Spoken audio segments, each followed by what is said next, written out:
tout le monde, bienvenue sur ma chaîne, bienvenue sur la chaîne d'Ezekiel For Real, your favorite doll, la plus mignon des mignons, la plus pimpante des pimpantes. Il n'y a pas mon 2, il n'y a jamais mon 3. Trapping like the narco, got dope like Pablo, cut dope like Pablo, shot trees with the Draco, on the north got Diego.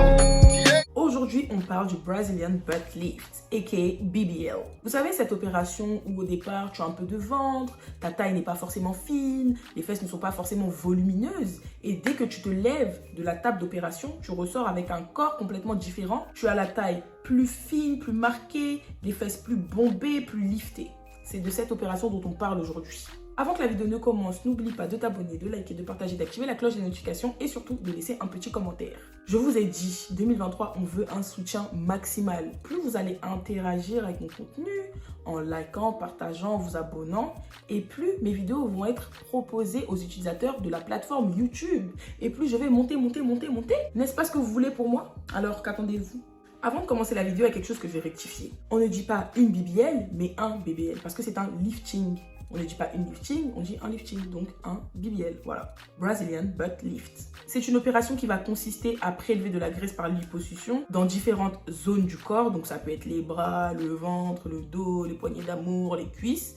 Et cette graisse, on va la réinjecter dans les fesses. Comme son nom l'indique, l'opération est originaire du Brésil. Pays qui est d'ailleurs réputé pour le beau corps et les beaux fessiers de ses habitantes. On comprend mieux pourquoi. En fait, le Brésil, c'est un pays où on est obsédé par le corps. Il y a des personnes aussi qui pensent que le BBL, c'est une opération qui est récente, mais pas du tout. Elle existe en Amérique latine depuis très longtemps. Avec le temps et les réseaux sociaux, l'opération s'est vulgarisée et on la pratique maintenant un peu partout dans le monde. Voici un avant-après, pré- et post-opératoire d'une patiente. Donc dans le après, on voit clairement le changement. La taille est plus fine, plus marquée, le fessier plus volumineux. Pour la deuxième photo, le ventre est moins ballonné, la taille plus fine et les fesses sont liftées. Il y a énormément de célébrités, de stars, d'influenceuses qui ont recours à cette opération. Parmi ces personnes, on compte Kylie Jenner. Donc là, vous pouvez voir comment elle était avant. Elle était toute fine, elle n'avait pas de forme apparente, pas de fesses, pas de cuisses, rien du tout.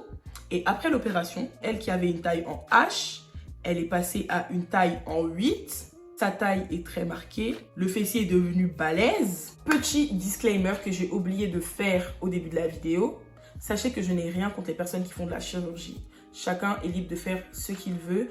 Mais je fais cette vidéo à titre préventif parce que c'est l'opération avec le taux de mortalité le plus élevé. Un patient sur 3000 décède d'un BBL. Lorsqu'on fait un BBL, comme je vous expliquais tout à l'heure, on va prendre de la graisse un peu partout dans le corps et on va la réinjecter dans les fesses. Cette graisse, il ne faut pas l'injecter directement dans le muscle fessier, mais sous la peau.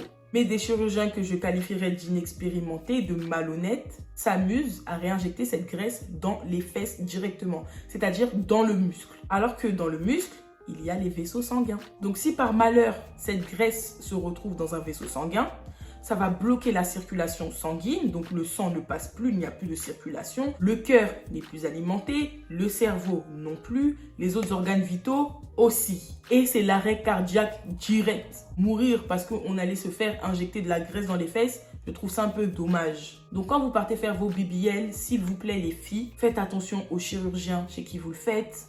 Prenez vos précautions et vérifiez si le chirurgien est expérimenté ou non. Le moins cher coûte cher.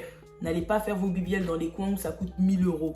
Le moins cher coûte cher. Tu vas partir, tu vas mourir pour rien. J'ai été forcée de constater que des personnes de plus en plus jeunes se tournent vers le BBL. Sur TikTok, j'ai vu des petits de 17-18 ans envisager d'aller faire un BBL.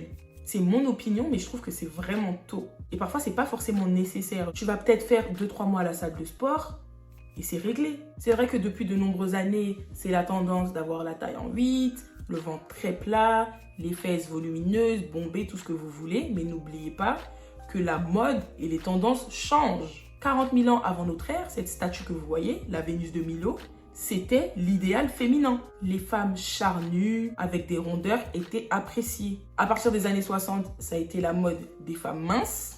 Donc vous voyez comment ça change encore. 2007, c'est le premier épisode des Kardashians et Kim se fait littéralement ridiculiser à cause de ces femmes qui sont de plus en plus apparentes. Et vous savez quoi, en 2010, tout le monde a voulu avoir son corps. Et peu importe si on devait aller chez le chirurgien. Ce qui m'énerve aussi avec les femmes comme les Kim Kardashian là, c'est que quand elles font des opérations, elles n'assument pas. C'est quand même assez drôle parce que paradoxalement, en Afrique, avoir des formes généreuses, ça a toujours été un critère de beauté qui a d'ailleurs été très longtemps rejeté par la culture occidentale. Et aujourd'hui, devinez quoi? C'est à la mode. Ça ne fait que changer. Au début, c'est les femmes charnues. Après, c'est les femmes maigres, très minces. Après, ça revient. Après, ça repart. Donc, si vous voulez suivre la mode et les tendances, vous allez vous perdre parce que ça change à chaque fois. Ok, tu as regardé Kim Kardashian, tu as vu qu'elle avait un fessier, tu as vu qu'elle est dessinée, tu t'en vas faire la même chose chez le chirurgien. Maintenant, 10 ans, 15 ans après, c'est la mode des femmes minces. Tu t'en vas enlever toute la graisse que tu as mis. Maintenant, 30 ans après, ça redevient la mode des femmes ayant des formes généreuses. Tu t'en vas encore mettre. Ça veut dire, toi, à chaque fois que ça va changer, tu vas suivre. Aime-toi tel que tu es. Aimez-vous tel que vous êtes. À une certaine époque, c'était la mode d'avoir les clavicules qui ressortaient graves. Et je me souviens même, il y avait un challenge de meufs qui mettaient des pièces pour voir si le creux était assez profond, genre. Comme ça, là, et elles mettaient des pièces ici. Il y a aussi la tendance d'avoir un écart entre les cuisses. Et il y a plein de trucs. Si on veut suivre tout ça, on ne va jamais s'en sortir. Aujourd'hui, c'est BBL. Qu'en sera-t-il de demain? Ma chérie, que tu sois shape en X, en O, en V, en A, en H, en 8, tu es belle. Et quand bien même tu ne te plais pas dans ton corps, tu n'apprécies pas ton corps et que tu veux avoir recours à la chirurgie, fais attention. Moi, c'est juste le conseil que je vous donne en fait. C'est pas pourquoi vous faites de la chirurgie, mais quand vous le faites, faites attention. Et est-ce que c'est nécessaire? Parfois, je vois des meufs faire des BBL, mais ce n'est pas du tout nécessaire. Tu vas juste à la salle, tu cours un peu, 1 mois, 2 mois, tu as le même résultat. Non mais sincèrement, avec moins de risques en plus et tu perds pas d'argent. Abonnement à la salle, 24 €. BBL entre 1500, 2000 ou 3000 €. Si tu tiens vraiment à faire un BBL, renseigne-toi afin de bien connaître le process. Fais attention aux contre-indications, aux potentielles conséquences aussi et aux soins post-opératoires à suivre. C'est très important parce qu'un BBL, ça s'entretient.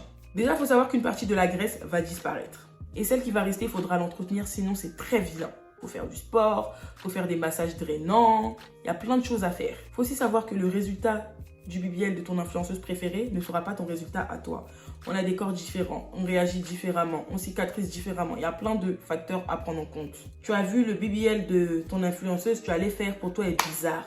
Une fesse est en haut, une fesse est en bas. Il faut aussi savoir que si à la base tu es formé en H, tu n'obtiendras pas le même résultat que quelqu'un qui est formé en 8. Nos corps sont différents, donc les résultats sont différents aussi. On ajoute à tout cela le fait que l'opération puisse être ratée. Il y a des écoulements de sang, de graisse, c'est horrible.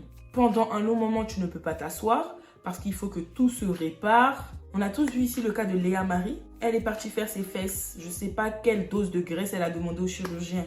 Ils ont pompé dans ses fesses. Les fesses étaient balèzes, c'est-à-dire que sa cuisse est comme ça, comme un manche à balai, et les fesses, on dirait des pastèques. C'est-à-dire que même si elle veut te faire croire que c'est naturel, tu vas jamais y croire. Parce qu'en fait, le ratio cuisse-fesse n'est pas bon. C'était vraiment pas beau, c'était vraiment raté. Et elle pleurait sur les réseaux sociaux parce qu'elle regrettait grave et elle n'aimait pas le résultat. Et elle est allée voir plein de chirurgiens pour qu'ils puissent arranger ça. Mais ils ne voulaient pas prendre le risque de faire des retouches parce que c'est quand même une zone sensible. Et c'est l'opération la plus mortelle, ne l'oublions pas. Même moi, il y a une période, j'étais matrixée par Instagram. Je voyais le corps des Américaines. Je me suis dit, bon, pourquoi pas? C'est joli, ça va aller en Turquie. Mais en fait, non.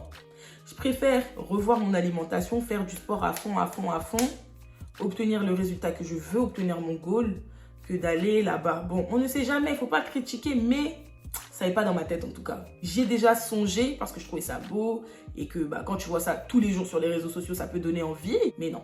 Mon cher, le sport est mieux. Je préfère faire mes squats, mes hip thrusts, tout ça là et puis c'est bon. Par contre, ce que j'aime pas aussi, c'est qu'on stigmatise et qu'on juge les gens qui le font. Il y a des meufs, elles critiquent les go qui font des BBL, mais au fond, elles ont envie. Mais il n'y a pas l'argent. Tu veux, mais tu n'as pas les moyens. C'est pour ça que tu critiques. C'est tout. Tu veux, tu aimes le résultat, mais tu n'as pas l'argent. Alors, tu vas passer ta journée à critiquer les meufs qui le font. Et un bon jour, quand tu vas voir l'argent, tu vas te cacher pour aller faire. Et quand on va te demander, tu vas dire que non, tu as fait du sport. Alors que franchement, on sait que c'est pas le sport. Mais tellement tu as honte, tellement tu as critiqué, tu sais pas comment dire que tu as fait BBL. Grâce à cette gaine, c'est comme ça que mon ventre s'est affiné. Grâce à ce thé minceur, c'est comme ça que mon ventre s'est affiné. Bande de menteuses. Je sais que certaines font cette opération parce qu'elles ne se sentent pas bien dans leur peau ou parce qu'elles veulent améliorer leur physique, si je puis dire.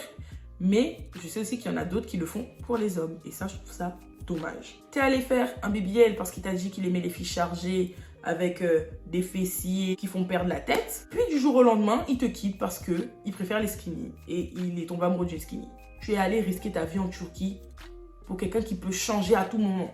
C'est-à-dire que tu ne l'as même pas fait pour toi. Soyez la personne qui veut ce changement. La vidéo est finie, elle touche à sa fin. Aimez-vous, prenez soin de vous et n'oubliez pas que le corps qu'on a là, on va devoir vivre avec toute notre vie. Je vous aime, je vous fais de gros bisous et à très bientôt.